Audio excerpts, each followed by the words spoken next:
President Chartrand, thanks for joining us. Wondering what your thoughts are. The federal government spending $4.5 billion on Kinder Morgan's assets and potentially building the Trans Mountain pipeline expansion.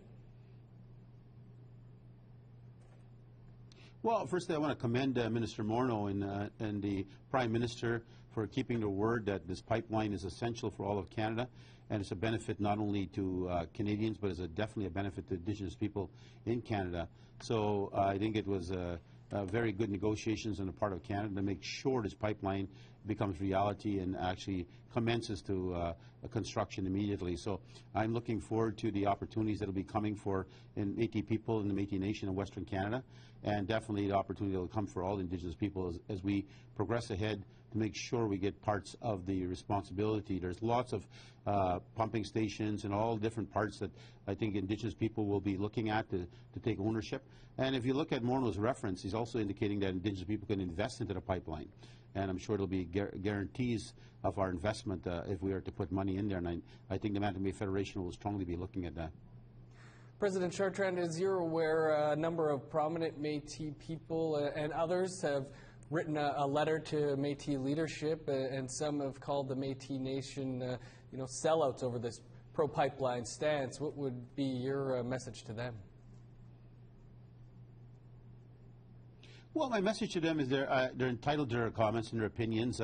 Of course, I seen the letter. There's probably about 50 people listed on there, and I commend them for attempting to pursue their vision of what they see as important. But they have to understand where we're coming from.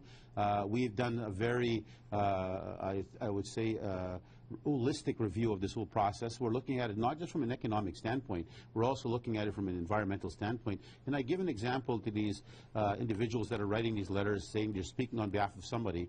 I know I've been duly elected and acclaimed as a leader of my people to continue to lead my nation forward. And democracy is very important to me. But when you look at the process, like in Enbridge, we have a deal with Enbridge here in Manitoba that'll be coming through our territory and into the United States. We have the President and I meet every two months on a constant ever since we joined partnerships. We have a monitor that will be fully hired, full-time for the next 8 to 10 years and possibly the next 40 years, that will be entitled to any spills, any accidents, anything that might occur. Might is the big word. But what's so beautiful about that is that we don't have to wait 6 months or a year to see a report or to tell us what may happen. We have immediate access to the site, and that's the deal we signed with Enbridge. But we also have access to the environmental assurances that they're putting in place to make sure the pipelines are safer than ever.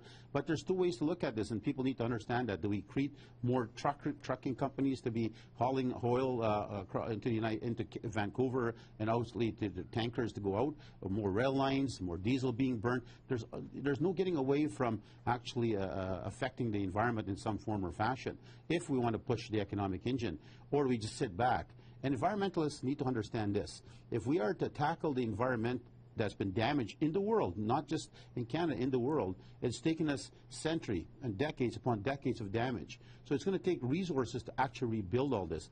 Now, governments don't earn money as a business. They earn it through taxes. In order for it to actually invest back into assisting the environment, they need to earn a tax base.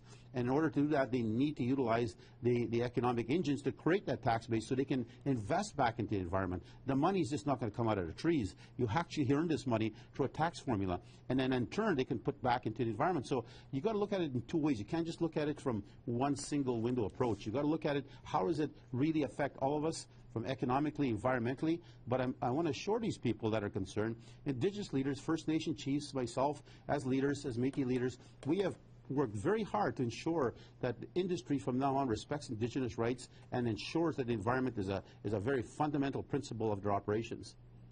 President Chartrand, we're going to have to leave it there, but appreciate you sharing your thoughts with us.